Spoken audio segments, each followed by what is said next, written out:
안녕하세요. 오일러TV 코딩의 마법사 오일러입니다. 오늘은 1차원 배열의 시프트와 배열의 담기에 대해서 알아보겠습니다. 5개의 데이터를 배열에 저장하기 위해서 다음과 같이 배열을 선언한다면 배열의 요소로 A0, A1, A2, A3, A4까지 5개의 저장 공간을 사용할 수 있습니다. 대부분의 프로그래머들은 배열을 0번 인덱스부터 사용하는 것이 일반화되어 있지만 코딩 테스트를 위해서는 오래된 경험을 놓고 봤을 때 0번 인덱스를 비워두고 1번 인덱스부터 사용하는 것이 문제를 계산하기에 조금 더 편리할 때가 많이 있습니다. 배열을 0번 인덱스부터 사용하는 개발자나 오래된 프로그래밍 경력자들은 배열을 1번 인덱스부터 사용하는 것이 처음에는 다소 불편할 수 있지만 이렇게 배열을 1번 인덱스부터 사용한다면 초보자들은 실수를 줄일 수 있고 숙련자들은 조금 더 효율적으로 프로그램을 작성하여 문제를 해결하는 데 유리할 수 있기 때문에 코딩 마법서에서는 앞으로 0번 인덱스는 비워두고 1번 인덱스부터 사용하는 방법으로 코딩을 하도록 하겠습니다. 0번 인덱스부터 사용하던 숙련자들도 1번 인덱스부터 사용하는 것을 경험해 본다면 많은 도움이 된다는 것을 알 수 있을 겁니다. 물론 이것은 개인적인 코딩 스타일이기 때문에 반드시 따라 하실 필요는 없습니다. 배열을 1번 인덱스부터 사용하고자 할 때 배열에 0번 인덱스의 공간을 만들지 않고 바로 1번 인덱스의 공간부터 만들어서 사용할 수는 없습니다. 따라서 배열을 1번 인덱스부터 사용하고자 한다면 입력으로 들어오는 데이터의 최대 개수보다 배열의 길이는 항상 1개가 더 많도록 선언되어야 함을 언제나 기억하시기 바랍니다.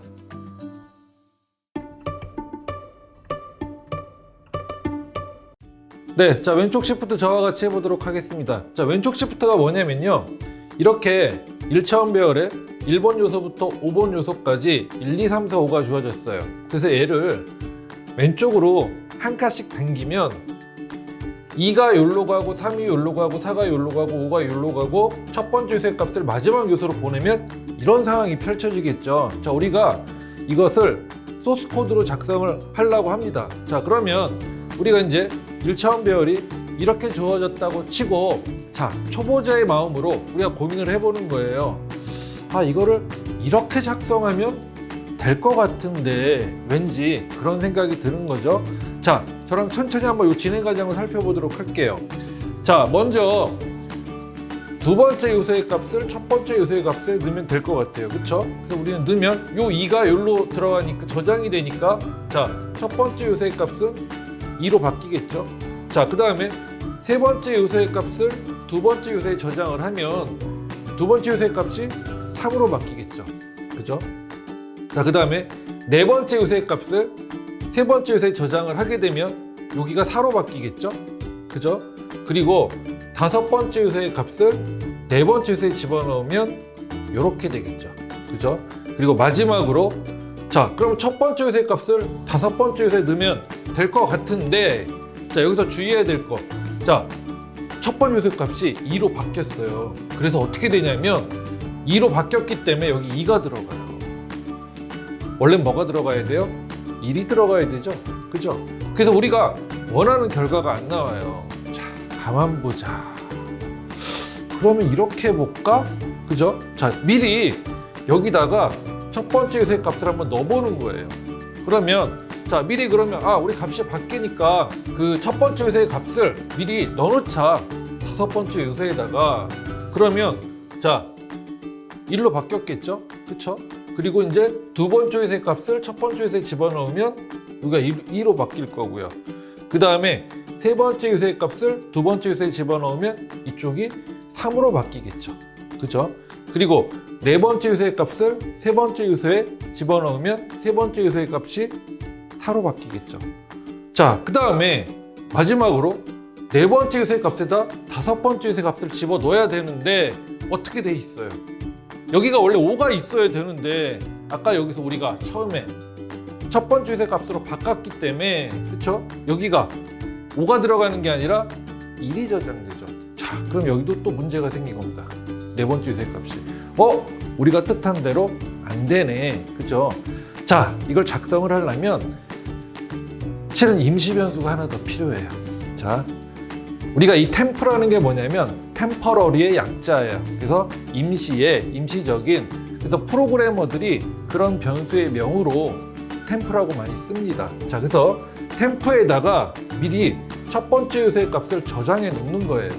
그러면 이쪽이 1이 저장되겠죠. 그렇죠? 그리고 두 번째 요소의 값을 첫 번째 요소에다 집어넣고, 자, 마지막으로 다섯 번째 요소의 값을 네 번째에다 집어넣고, 자, 이제 뭐 해야 돼요? 템프에 있는 값을 이쪽에다 저장을 하게 되면 이렇게 되죠. 드디어 우리가 원하는 결과를 이렇게 얻을 수 있죠. 그죠? 그래서 우리가 소스 코드를 자, 이렇게 작성할 수 있는데, 자, 이거의 문제점은 뭘까요? 데이터가 5개가 있으면 이렇게 작성을 하면 되는데, 만약에 이 배열의 요소의 개수가 만약에 10만 개, 100만 개라고 생각을 해볼게요. 그럼 이게 얼마나 길겠어요? 밤새도록 쳐도 안 되겠죠. 그러면 우리는 지금 이 부분을 줄일 수 있어야 돼요. 자, 가만히 보면 뭐 규칙이 있죠. 규칙이 다 어떻게 돼 있어요? L 밸류의 인덱스가 R 밸류의 인덱스보다 하나씩 작다는 규칙이 있죠. 그러면 우리가 이거는 포문으로 작성할 수 있겠구나 생각이 되는 거죠. 자, 그럼 저랑 포문으로 작성을 해볼게요. 자, 먼저 여기는 규칙이 없으니까 일단 써야 돼요. 그쵸? 그리고 자, 포문을 구성을 하는데, 자, 왼쪽 볼게요. 자, 왼쪽 인덱스 볼게요. 자, 시작값이 어디서부터 시작을 하고 있죠? 1부터 시작을 하고 있죠. 자, 그럼 시작값은 1이고요. 자, 어디까지 가고 있어요? 4까지 가고 있죠. 4까지. 그쵸? 그럼 끝에 값은 4가 될 거고요. 그쵸? 그리고 왼쪽 인덱스가 오른쪽 인덱스보다 전부 다 어떻게 돼요? 하나씩 작으니까 이렇게 소스 코드가 구성되겠죠. 그러면 i가 1일 때는 1, 2, i가 2일 때는 2, 3, i가 3일 때는 3, 4, i가 마지막으로 4일 때는 4, 5.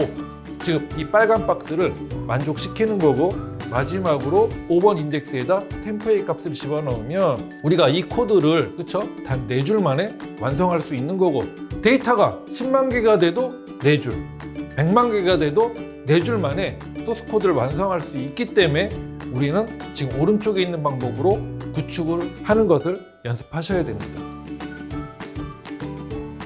임시 변수 템프와 배열 A를 선언과 동시에 초기화하였습니다.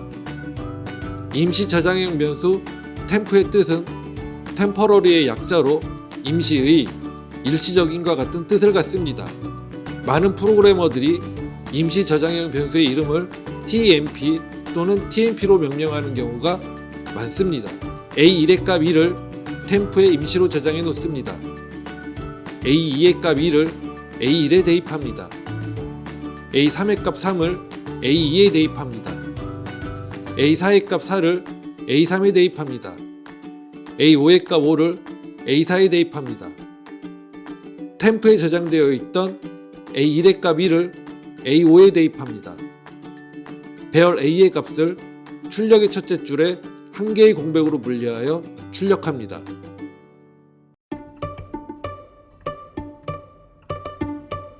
이제는 오른쪽 시프트를 해보도록 할게요. 자, 오른쪽 시프트는 배열을 우리가 왼쪽 시프트와 반대로 왼쪽은 왼쪽으로 한 가지씩 밀어서 이렇게 당겼잖아요. 오른쪽 시프트는 배열 요소의 값을 오른쪽으로 한 칸씩 밀고 마지막 요소의 값을 제일 처음으로 보내면 이렇게 만드는 겁니다.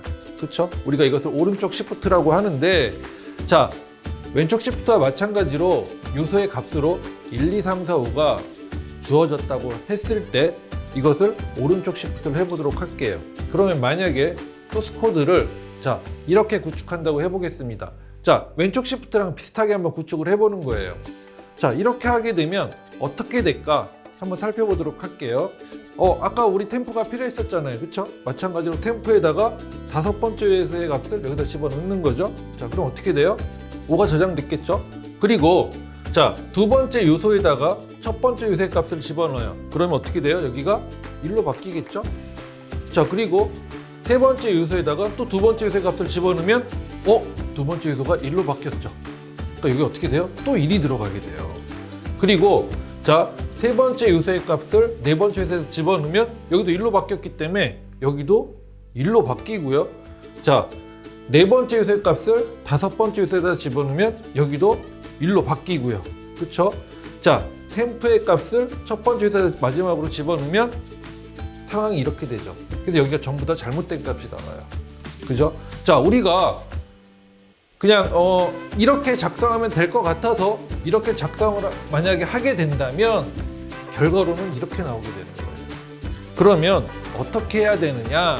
자, 문제가 계속 우리가 왼쪽에 있는 값, 오른쪽에 있는 값 이렇게 한 칸씩 밀리니까 자, 오른쪽 시프트는 반대로 거꾸로 해야 돼요.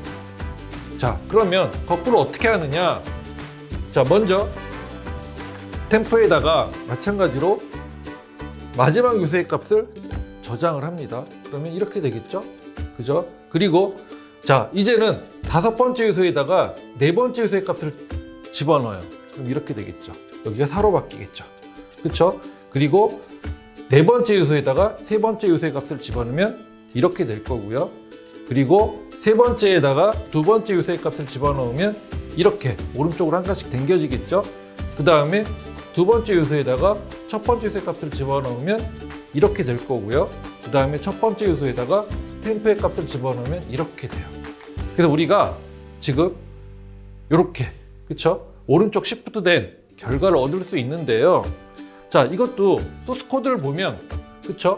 규칙이 있죠. 자, 왼쪽에 있는 L 밸류의 인덱스가, 그쵸? 그 다음에 오른쪽에 있는 R 밸류의 인덱스보다 어때요? 전부 다 이제는 하나씩 크죠. 1씩 커요. 1씩. 그쵸? 그러면 우리가 이것도 자, 포문으로 구축할 수 있겠구나 생각이 드는 거고요. 자, 먼저 이쪽은 우리가 규칙이 없으니까 일단 기본적으로 작성을 하고 자, for 루프를 돌리는데 자, 5, 4, 3이 점점 줄잖아요. 그렇죠? 우리가 거꾸로 갔으니까 당연히 i 마이너가 돼야 될 거고 자, 시작이 어디부터 가요? 5부터죠? 그죠? 자, 5부터 그죠? 마지막이 어디입니까? 자, 2예요. 2. 1이라고 하면 안 돼요. 그쵸? 2까지 간 다음에 그쵸? 어떻게 돼요? 이렇게 되겠죠. 그럼 i가 5일 때는 여기가 5, 4 만족하죠? i가 4일 때는 4, 3 만족하죠? i가 3일 때는 3, 2 i가 2일 때는 2, 1 해서 이렇게 4줄의 코드를 루프로 돌릴 수 있는 거고 마지막으로 요 줄을 추가하면 우리가 오른쪽 시프트된 결과를 얻을 수 있는 거죠. 그러면 이것도 마찬가지로 데이터가 10만 개가 되든 100만 개가 되든 이렇게 4줄 만에 그렇죠? 소스 코드를 완성할 수 있습니다. 임시 변수 템프와 배열 A를 선언과 동시에 초기화하였습니다. A5의 값 5를 템프에 임시로 저장해 놓습니다. A4의 값 4를 A5에 대입합니다. A3의 값 3을 A4에 대입합니다. A2의 값 2를 A3에 대입합니다. A1의 값 2를 A2에 대입합니다. 템프에 저장되어 있던 A5의 값 5를 A1에 대입합니다. 배열 A의 값을 출력의 첫째 줄에 한 개의 공백으로 분리하여 출력합니다.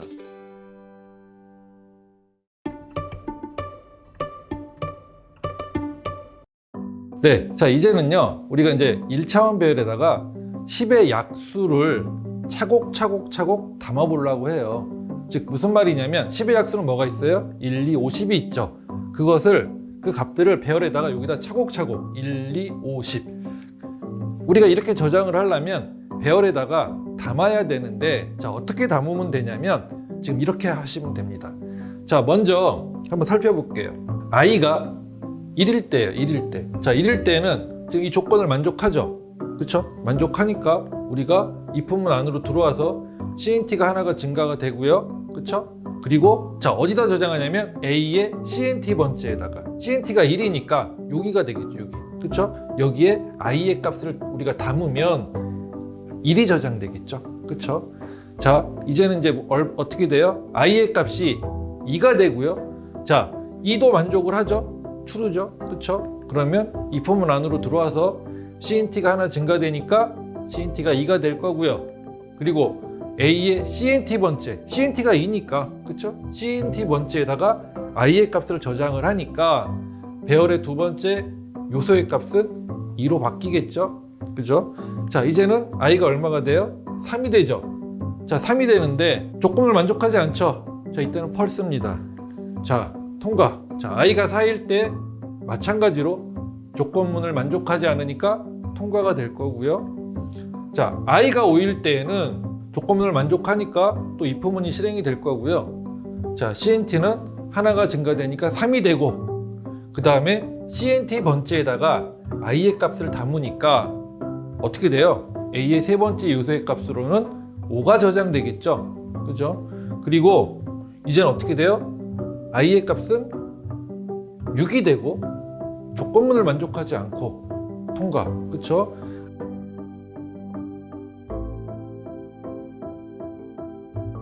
자, 이제는 마지막으로 i의 값이 10이 되겠죠? 자, 이때는 조건을 만족하니까 if문이 실행돼서 CNT의 값은 하나 증가되니까 4로 바뀔 거고, 자, CNT 번째에다가 i의 값을 저장을 하니까 배열의 네 번째 요소의 값은 10이 돼서 우리는 총 CNT개, 즉 4개, 10의 약수의 개수는 CNT를 파악하면 4개라는 걸 알 수 있고, 그쵸? 우리가 출력할 때는 1부터 CNT까지 루프를 돌면서 배열의 요소값을 찍으면 10의 약수를 배열에 담을 수 있는 거죠. 자, 소스 코드는 이렇게 완성할 수 있는데 이걸 좀 줄일 수 있어요. 요렇게. 그죠? 자, 요렇게 줄일 수 있습니다. 자, 무슨 말이냐면요. 자, CNT를 하나 증가하고 CNT에다 담았잖아요. 그쵸? 그럼 이게 뿔뿔 CNT가 뭐죠? 먼저 CNT를 하나 올리고, 그쵸? 선 증가예요. 그리고 i의 값을 담는다 이겁니다. 자, 이 말은 이 말하고는 달라요. 이거는 다른 겁니다. 자, CNT 뿔뿔은 CNT 번째에다 값을 담고 CNT가 올라가요. 그죠? 근데 지금 오른쪽 거, 위에 거는, 자, 위에 거는 먼저 CNT를 증가하고 CNT 번째에다 담는 거기 때문에 왼쪽 코드랑 오른쪽 코드는 같지만 왼쪽 코드랑 이 아래쪽 코드는 다른 거 반드시 기억하시고요. 자, 우리는 이렇게 왼쪽 같이 작성하셔도 되고 오른쪽 같이 작성하셔도 괜찮습니다. 배열 A를 선언하고 CNT를 동시에 0으로 초기화하였습니다. CNT는 배열 A에 저장될 데이터의 개수를 카운팅하기 위한 변수입니다. 10의 약수를 배열 A에 한 개씩 담습니다. 순환문이 종료되면 CNT는 10의 약수의 개수인 4가 됩니다. 배열 A에 담긴 10의 약수를 각 줄에 출력합니다. 자, 오늘의 강의는 여기까지입니다. 마지막으로 단원의 마무리인 연습 문제가 준비되어 있으니 꼭 풀어보시고 정답은 해법서를 참고하시기 바랍니다. 다음 시간에는 코딩 마법서 CNC 뿔뿔 스톤 버전 31장 최대값, 최소값, 최빈값에 대해서 공부해 보도록 하겠습니다. 오늘도 즐거운 코딩 즐거하시기 바랍니다. 감사합니다.